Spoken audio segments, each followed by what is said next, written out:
Newsfirst Newsline with Faraz Shaukat Ali. Well, good evening and a warm welcome to Newsline Live. And this evening we're going to cast politics, governance, accountability, transparency in the nearest dustbin. Because what's the point? Nobody ever listens. But this evening it's something a little bit. It's a break, isn't it? From the usual lies that goes on. We've got an author, that's right, and a publisher who's also an author. Let me introduce you to them. Mr. Angelo Patrick, who's also the Group Finance Director of the Capital Manager Group, and Jeremy Muller. Angelo Patrick, very good evening to you. Welcome on Newsline Live. Thank you very much, Faraz. And Jeremy Muller, who is a author and a publisher. Very good evening to you, Jeremy. Evening, yes. Nice to see you after all these years. It is. It is, isn't it? Decade and a half. Decade and a half. What's that your daughter used to say? I didn't have. They wore the same You thing. never have a change of clothes because all she notices is your spats. Ah, these. Right. Okay. Now then, should we look at the matters at hand? The book is called Impressions, and it's written by Angelo Patrick, and it is published by Jeremy Muller and his organization. What prompted you to write this book? Well, tell me about the book. What is Impressions? What is this book? Essentially, Faraz, impressions are my thoughts which I crystallize over the past 15, 20 years of the way I saw the world. I romanticize with the beauty of the creations, the scenic world, the mountains and the valleys, the setting sun. I romanticize that. I can tell because I'm looking at a northern experience, which is your impressions of a trip to Jaffna, I believe. Just listen to this. The long and lonely road to Jaffna, a peninsula waiting to be conquered after the conquest of terrorism, is a trail of the ravages of war. In 2 lines, you've transported the reader to the horror and the destruction that was the North. And the destruction in so many ways. But here's why you should buy this book. Because in any case, if you buy the book, all proceeds going towards charity. But if you really want a reason to have a look at this, here's the lines that I like the best, because it is so well put. And thank God for Angelo Patrick's impressions on this line. When will the veil behind which the rulers of the land have taken refuge be torn? When will they reach out to those in misery and woe, so the broken promises of yore will now be fulfilled, so the dreams of yesteryear be the life of tomorrow? Angelo Patrick, isn't this a fabulous way of holding these fellows accountable? Well, I was merely trying to capture the sufferings of the people in those blue tents whom I saw on A9. And I was trying to sort of echo the feelings that they would have been going through in that misery. Homes and churches, schools and hospitals, which were once full of love and care, knowledge and wisdom, now stand battered and bruised. Bullet-riddled are the walls. This is fantastic that you were able to capture your imagination, your impression, and put it into a book. Jeremy Muller, what did you do? Did you panic and run out to your office when the call came from Mr. Patrick saying that he'd like you to publish this book? Well, number one, I didn't know who he was. I just knew him by Uncle Patrick, who was introduced to me by another author, strolled in, no idea of his position or standing, and he came to me with these sheaves of paper of sketches and drawings, and he just said, I want this, I want to turn this into a book. And he told me pretty much what he told you. He feels moved to write. And there's, I think the fear in that case always lies with the author, because it takes a special kind of bravery to be able to pour out your most innermost heartfelt feelings onto paper. There is nothing more exposing than that, because once it's out there and once it's open to the world, it can go one of two ways. Now, your reaction to his writing is the best way possible, but there are others that do not see the words.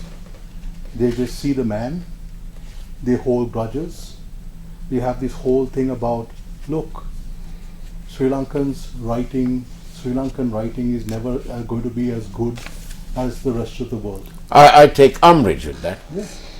Page That is what 88 of Impressions. Up on a mountain cabin in Deltata. Winding up the snaky mountain road is a lonely bus, ambling up, gasping for breath, through a sleepy town, emptied of its folk this greying morn. Do you know, I can smell the fumes from that bus. This is what Angelo Patrick's impression does to the reader. You've transported us back to that moment which you've managed to capture without the use of a hard disk or HD or anything else. Yes, Faraz, that's really what the prose is, what a prose is all about.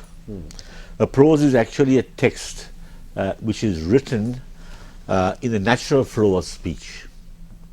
It is written in a conversational tone where you feel that the author is sitting in front of you and talking to you, delivering a story of characters, scenarios, plots, settings, in a descriptive manner which lends familiarity to you and transporting you back mentally to that particular setting.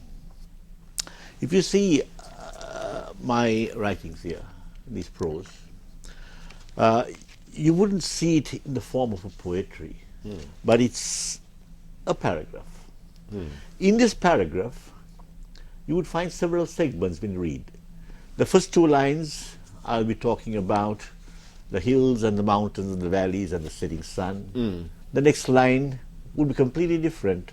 I'll be talking about the wild beauty of the forest, the jungles, the animals roaming around, the birds in flight. The next section will be about the boat on the sea or the lagoon coming in home after nights of fishing to bringing the bacon home. So this segmental thing which brings out the flavor of each captured. You probably would have played with a kaleidoscope when you were a kid, right? Long time ago, Yeah. Mr. Patrick. Now this prose is something akin to a kaleidoscope. Each segment has its own vibrant color coming out of it. So when I give this book to you, now you're in your youth, I'm giving you a kaleidoscope. You keep turning the rim and you'll find segments of vibrant color coming into you. That's what the prose is all about. It's absolutely marvelous. Do you get many finance directors who are also authors, Jeremy? Not really, but then again, at the end of the day, a writer, I don't think is really connected to their profession. Are writers trained, or do they just sort of manifest themselves? I think it starts with For instance, I have a writer who is a criminal lawyer, and he wrote this fantastic novel, science fiction, and the only place that he was moved to write, or actually found the time to write, was not at home or in his leisure time. It was in between court sessions. And he puts this whole book, this whole novel together, alien invasions, time travel to, fantastic, but he has such a lot of fantastic scientific research going into it. And this is all done with looking up Google searches, research on his phone to embellish his writing, and he comes up with a science fiction novel. But if you meet the guy, he's the furthest thing that you would ever think of as a science fiction novelist. I think the main advice for anyone who wants to be a writer, be an author, is to simply start writing and see where it takes you. Because if you're writing from the heart, if you're writing from a desire, internal desire, then you're automatically going to go to the style, to the genre of writing that moves you the most. Whether it is science fiction, whether it is horror, whether it's a detective murder mystery, whether it is a good old Mulberry Day story. But Angelo, how did you keep the notes? There were no tabs long time ago. I mean, or did you start keeping notes when you had a tab? Or do you have a tab? Faraz, I never kept notes. No, I never kept notes. I wrote. Jeremy said his lawyer friend wrote in between court sessions, right? I wrote them while I was traveling. So you had a diary or something? No, I just captured in my mind what I saw. Beauty is in the eyes of the beholder. And when I went back home, or wherever cottage I was staying in, I just took a piece of paper and pencil and started writing what I saw through my eyes. And just commenting on what Jeremy said just now, just start writing, yes.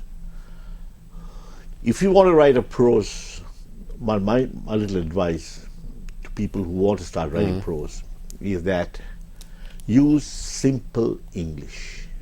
Do not use high-flown, high-sounding words, which probably might require you taking the dictionary off to read and understand what the writer is saying.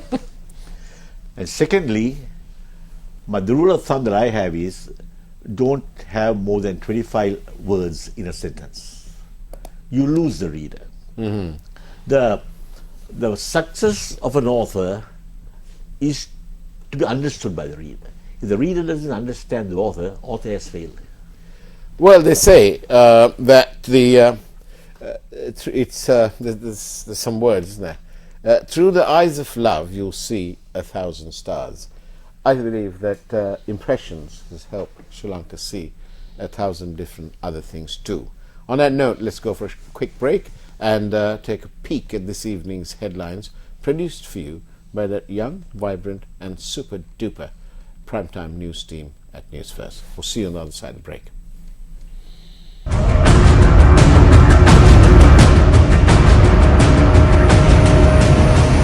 Newsfirst Newsline with Faraz Shaukat Ali.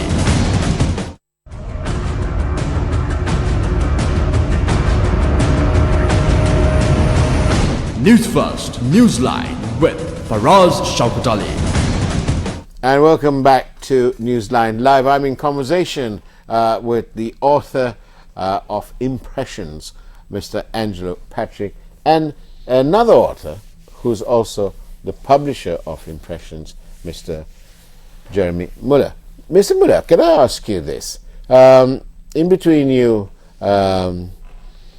putting life into people's writings and so on in the form of publishing a book, what is the current biggest challenge you as a publisher is facing? It is mainly the cost of producing books. Everything from printing costs, paper costs, material costs has skyrocketed, especially since the whole pandemic began.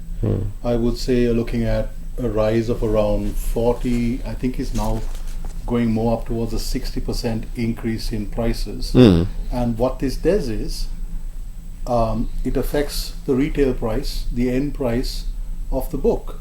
And if it goes on for much longer, what is going to happen is either bookshops are going to have to be forced to take a lower sales commission on their sales, just so that they can make up for the difference, or books here are locally produced are going to become so expensive that you're not going to be able to afford, or even people who want to purchase a book are not going to be able to afford to do so.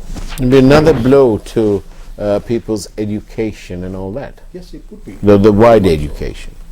So, I mean, but then again, there are other ways that I think publishers could work together to try to see what we could do collectively to raise funds for such publications to make up for the publishing costs. And you can do that in events, ticketed events, like, for instance, literary festivals, book readings, various different things that authors do not usually get a chance to be a part of.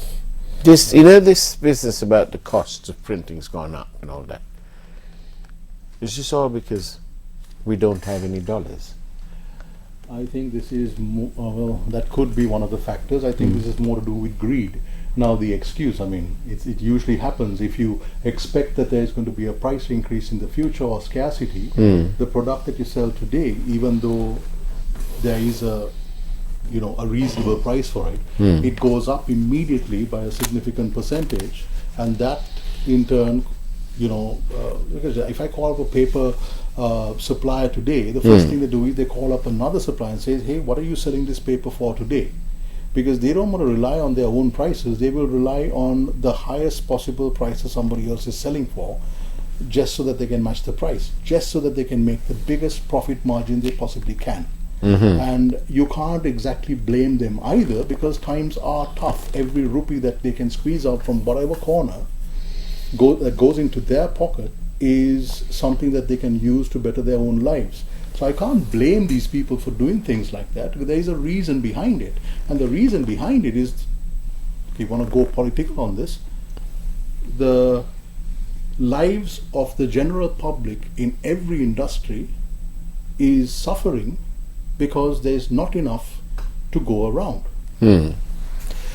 The palms sway gently in the southern breeze to the melody of the lapping waves. The men in their boats ride back home on the crest of the waves. Their sultan catch, the lifeline of the family, preparing the heart for the New Year meal.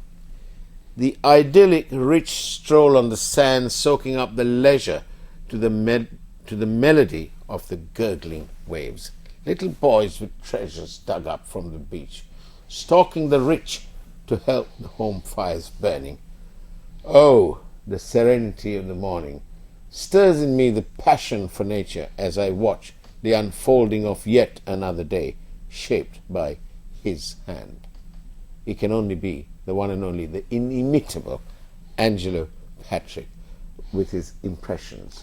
And that was a little description of a little tourist town 2 hours south of Colombo, which is today bursting in the seams almost with tourists. And long may that continue, because we need the dollars.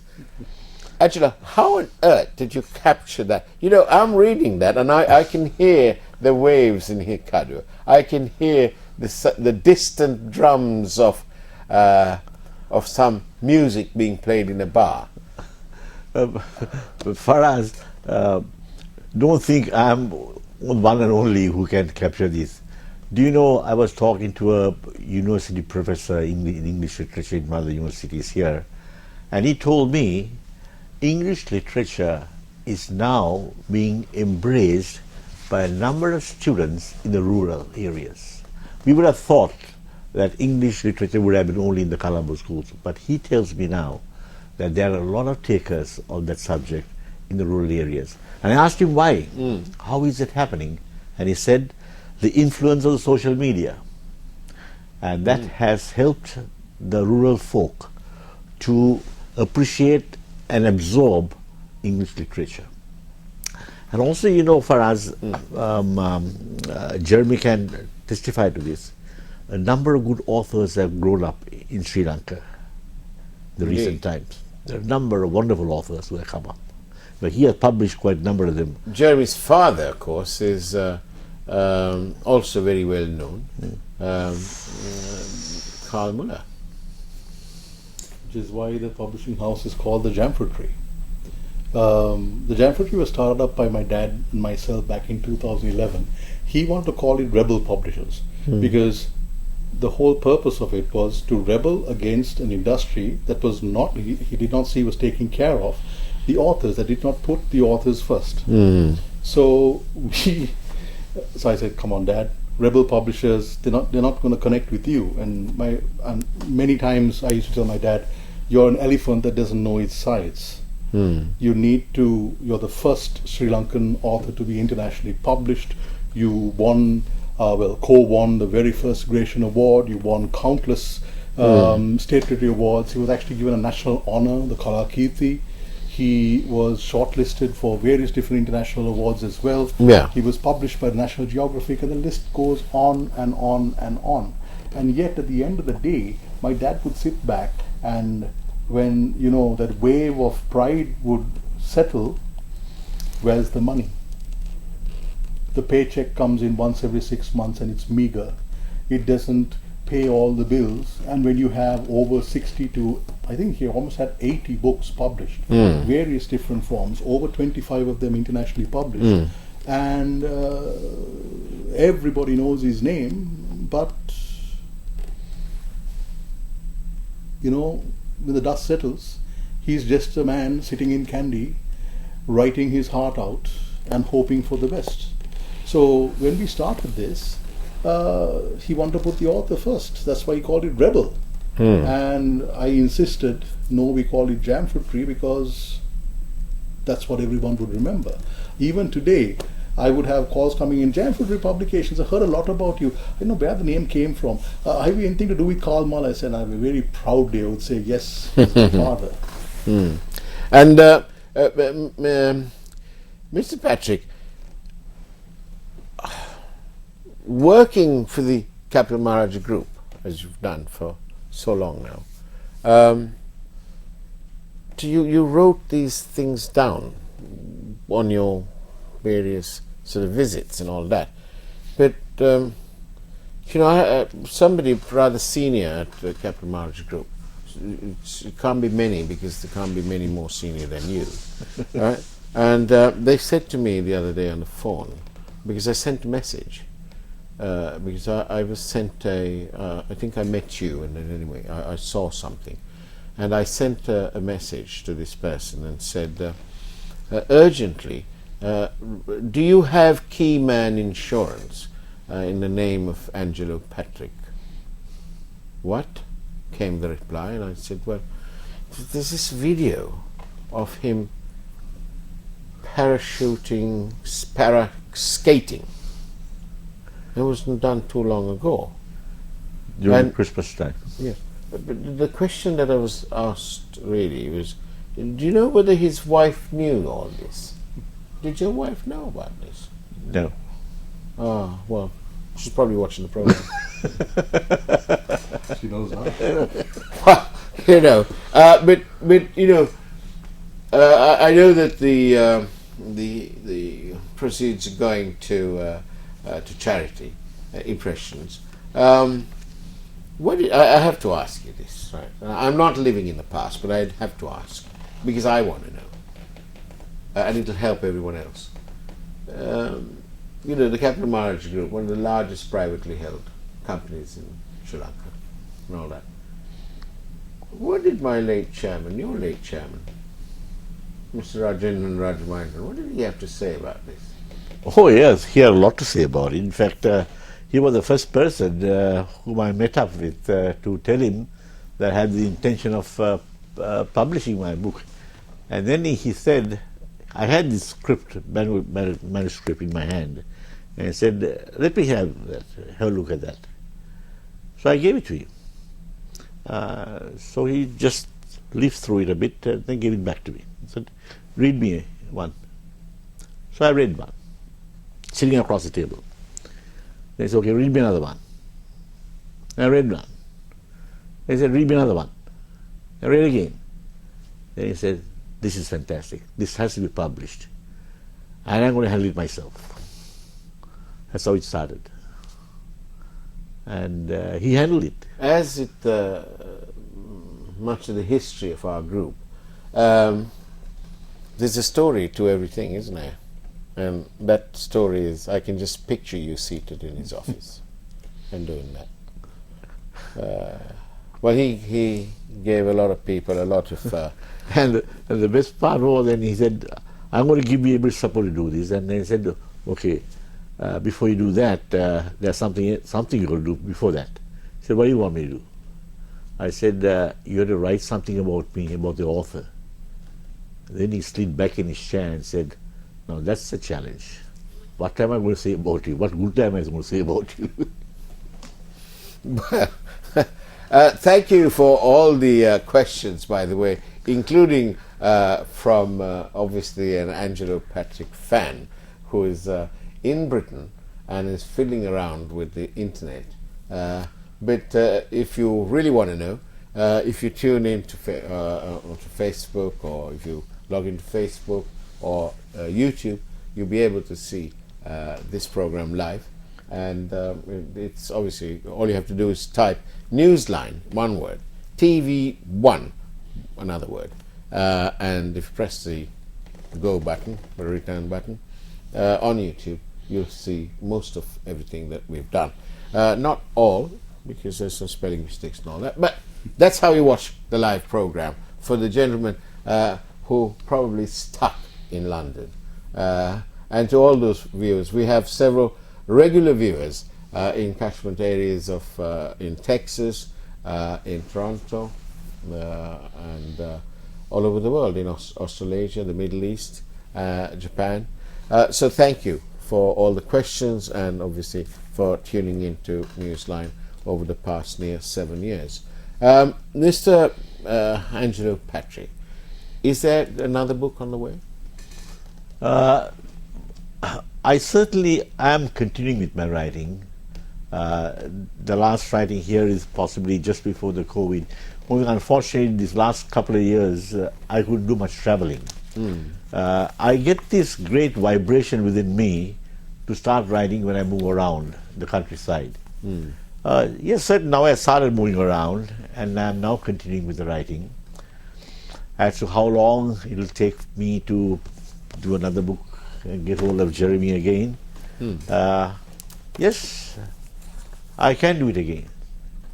Thank I you. can do it again. As we come to the end of our program, and I've got to do so many things here, including I'd like to give you both of you, a memento of your visit here. The opportunity. Thank you for the opportunity of being able to interview you. This is a hand painting of different various scenes in Sri Lanka, and this one is, of course, the fisherman on the stilts. Oh, that's beautiful. It's by Hemanta Warakapitiya, who works with us here, and that's for you, Mr. Patrick. That's thank you very much. Beautiful. Thank you very much. And the same for you, Jeremy Muller. It's again hand painted, and that is of a flower. And this is all limited editions if you want. And I'll leave you with this stunning picture of the A9 because it puts into all that, and it says here, "Scattered are the blue tents, which is now the home of the homeless, keeping the scorching sun away while the inmates grovel in the dust and grime, looking for their lost dreams." I do wish that the government of Sri Lanka will solve this problem so that we can all be one country, one law, but one people. On that note, good night, take care, and God bless you.